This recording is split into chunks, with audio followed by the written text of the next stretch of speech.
Olá, meus irmãos, mais uma vez estamos aqui reunidos para mais um bate-papo semanal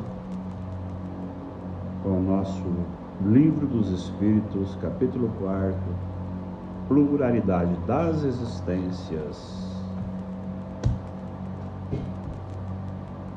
Que Jesus nos ilumine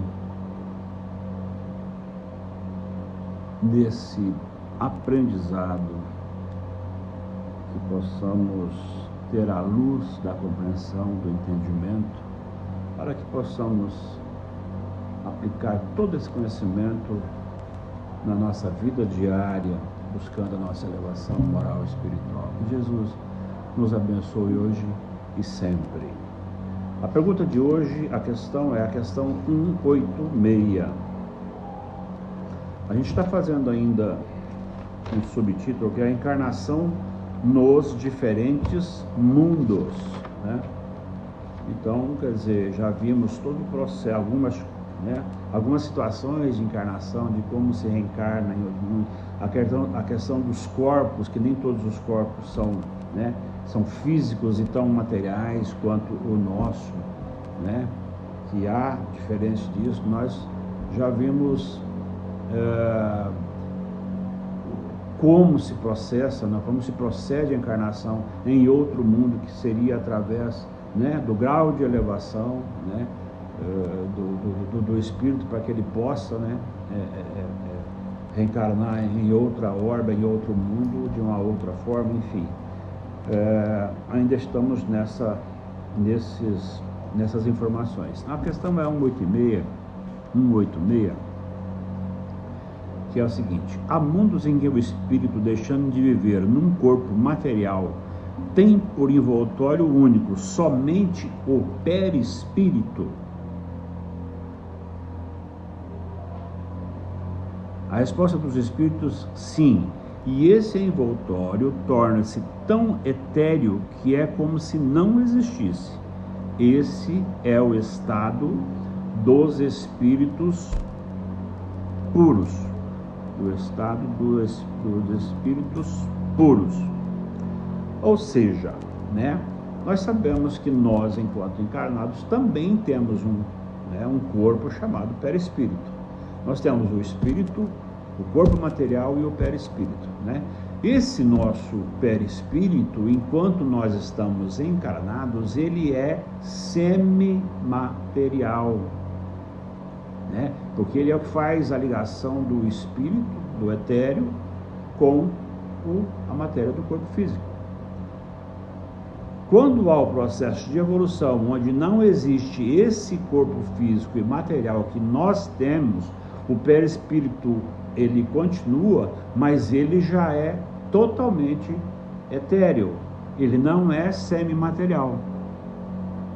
Então ele já está na condição de espíritos puros, ou seja, não é palpável, não é material, tá? Então aí é o mais alto grau de evolução do espírito, que são os espíritos puros, o que se chamam de anjos, anjos, arcanjos, enfim, essa galera aí bem pura mesmo. Então tem o perispírito, mas não tem mais essa semimaterialidade, já é etéreo, totalmente etéreo, porque não existe corpo físico, não há necessidade de ser semimaterial, porque não há ligação com o corpo físico, tá? Muito bom. 187. Disso parece resultar que não há uma demarcação precisa entre o estado das últimas encarnações e a do espírito puro. Disso parece resultar que não há uma demarcação precisa entre o estado das últimas encarnações e a do espírito puro. A resposta dos espíritos é: tal demarcação não existe.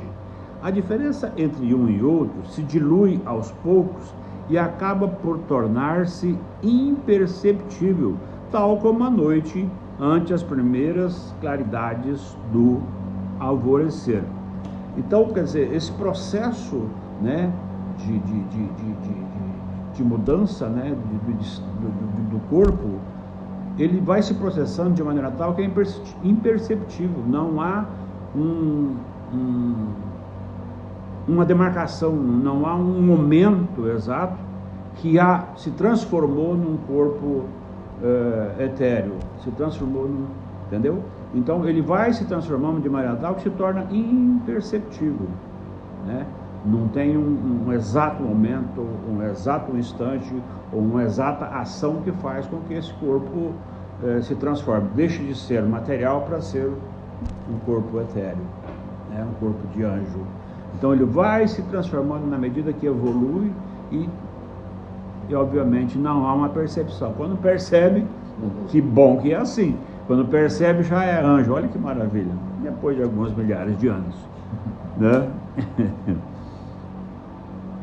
Então o exemplo aqui é bem analogia, é bem legal, porque fala tal como a noite ante as primeiras claridades do alvorecer, ou seja, a madrugada, né?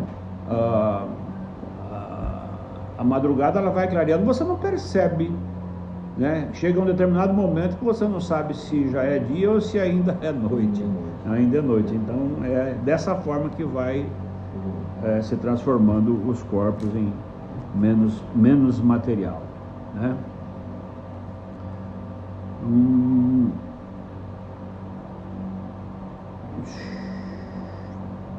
Parece que o nosso livro está com um pequeno defeito, porque eu estou com uma pergunta 187 de novo nesse meu livro. É 187 de novo. Então, de repente, lá no final deve ter uma diferença de uma pergunta. Mas enfim, vamos fazer como 187 de novo. A pergunta é: a substância do perispírito é a mesma em todos os planetas? Não. A sua eterização varia conforme a natureza dos mundos. Ao passar de um ao outro, o espírito se reveste da matéria própria a cada um. A mudança, porém, se realiza com mais rapidez que um relâmpago. Tá. Nós sabemos que o perispírito, né, um corpo, enquanto nós estamos encarnados, é um corpo semimaterial, mas é etéreo. Ele não é palpável, né? Então, o que a pergunta é que se em todos os outros planetas, em todos os outros orbes, ele também é dessa forma. Mas aí não depende só do estado do espírito, depende também do orbe, né, do grau de evolução do planeta que habita esse espírito. Esse corpo pode ser, sim, diferente, né, ou específico para cada orbe, para cada lugar, para cada planeta. 188. Os espíritos puros habitam mundos especiais ou se encontram no espaço universal, sem estar ligado de modo particular a nenhum? Vamos lá. Os espíritos puros habitam mundos especiais ou se encontram no espaço universal sem estar ligados de modo particular a nenhum? Resposta dos espíritos: habitam certos mundos, mas não estão confinados como os homens à terra. Podem, melhor que os outros seres, estar em toda a parte.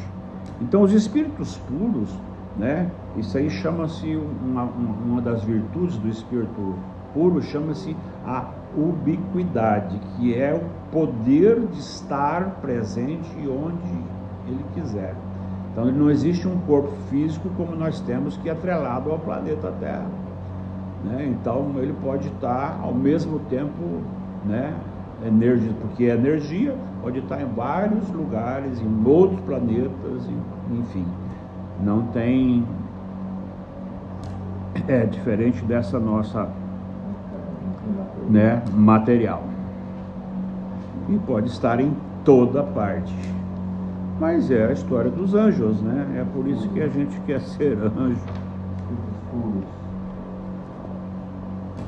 Um subitem novo chamado transmigração progressiva. Desde o princípio de sua formação, o espírito desfruta da plenitude de suas faculdades. Resposta dos espíritos: não, porque o espírito, como homem, tem também a sua infância. Em sua origem, os espíritos têm apenas uma existência rudimentar e instintiva, possuindo apenas a consciência de si mesmos e de seus atos. A inteligência se lhe desenvolve lentamente. Então, como procede? O espírito, como nós sabemos que são criados, né, simples, ignorantes, né, toda essa... Então, o que acontece? A evolução do espírito acontece conforme as encarnações, né? Então, desde a criação do espírito, o espírito foi criado de forma rudimentar, ignorante e tal. Através da encarnação que se adquire, a infância, conhecimento, desenvolve a inteligência e passa a alimentar esse espírito, né, com inteligência, com o processo de evolução. Então, esse é o desenvolvimento. E fala muito claramente que o desenvolvimento do espírito é lento, né? É bem lento, porque imagina quantas encarnações é preciso para que um espírito chegue à condição de puro, por exemplo, né? É bem longo, o caminho é doido, é longo. Esse é o caminho. Então,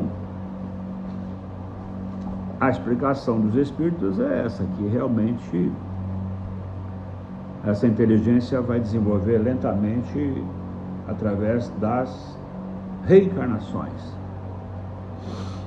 Pergunta 190. Qual o estado da alma em sua primeira encarnação?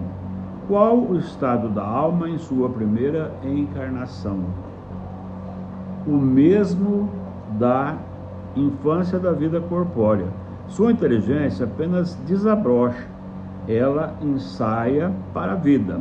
Então, na primeira encarnação do espírito, o espírito é criado, vem para a primeira encarnação, ele também tem uma infância, que é um primeiro encarne, é um primeiro, né, contato com o corpo físico, enfim.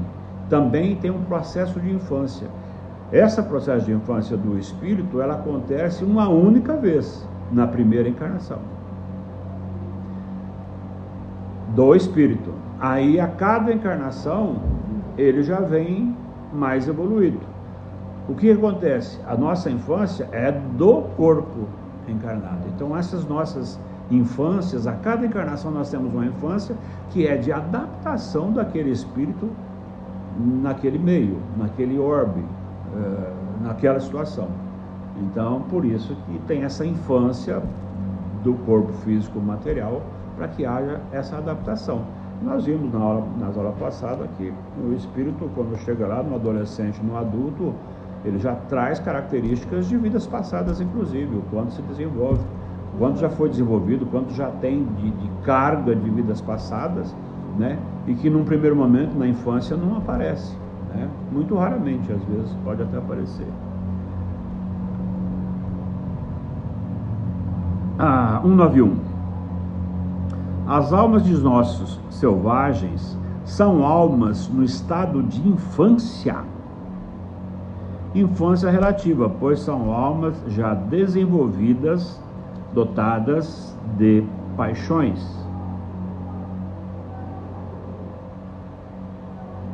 E nós estamos falando dos indígenas, do pessoal, né, que vivem, na verdade, longe da sociedade, né? Nem sempre os quilombolas também às vezes são, não são só os indígenas, mas daí existe essa ignorância, justamente pela questão de ter nascido naquele ambiente e ali não se desenvolve, né? Então, o espírito, ele já pode ter vindo já com características, mas nesta vida, né, nasceu naquela tribo, por exemplo, uma tribo indígena, que não é sociável, não é civilizada, enfim, isso não quer dizer que o espírito não seja um espírito já evoluído. Já evoluído. Às vezes é mais evoluído e está em alguma missão. Tanto é que, né, a própria tradição, né, da cultura indígena, né, com relação aos caciques e pajés, né, do poder, né, de que esse povo tem de conhecimento, inclusive das matas, e, enfim, né, das ervas e das curas, né? Exatamente. As paixões denotam, portanto, desenvolvimento. Desenvolvimento, sim, não, porém, perfeição. São um sinal de atividade da consciência própria, enquanto que na alma primitiva a inteligência e a vida são rudimentares.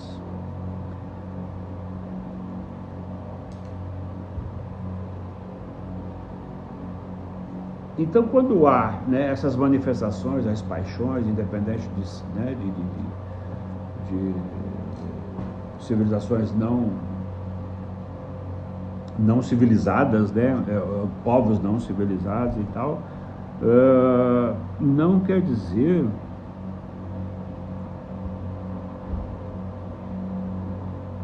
que sejam perfeitos, né? Não há uma perfeição.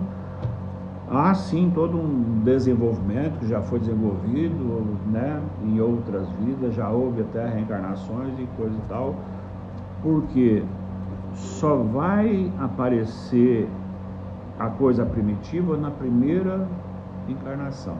E essa coisa primitiva é do espírito, é da alma que está sendo encarnada, não é do indivíduo, carne e osso. Aí tem uma consideração do editor que diz: a vida do espírito em seu conjunto segue as mesmas fases que a vemos na vida corporal. Passa gradualmente do estado de embrião ao de infância para chegar por uma sucessão de períodos ao estado adulto, que é o da perfeição, com a diferença de que nesta não há o declínio nem a decrepitude da vida corporal. Sua vida, que teve um começo, não terá fim, que lhe é necessário, sob o nosso ponto de vista, um longo período para passar da infância espírita a um desenvolvimento e seu progresso se realizar, não somente em um planeta, mas em diversos mundos. A vida do espírito constitui, assim, em uma série de existências corporais, sendo cada qual uma oportunidade de progredir, como cada existência corporal se compõe de uma série de dias, cada um dos quais o homem adquire maior experiência e instrução. Mas da mesma maneira que na vida humana há dias improdutivos, na do espírito há existências corporais sem proveitos, porque ele não soube conduzi-la. Então, especificamente do espírito. O espírito se desenvolve através das encarnações, né? A oportunidade que Deus dá ao indivíduo de evolução são as encarnações, é passar por aqui e aqui aprender e evoluir, né? Se evolui dessa forma. Por isso que é lento. E como já sabemos, existe a possibilidade de estacionar, né? De parar, de não querer. Não há problema, vai só demorar um pouco mais para chegar lá. Mas é opção, né, do indivíduo. Que bacana. É meio complexozinho hoje, mas eu acho que deu para entender. Qualquer dúvida, nos procurem, tá? Nos comentários das redes sociais. Por hoje é só. Que Jesus nos abençoe hoje e sempre. Até mais.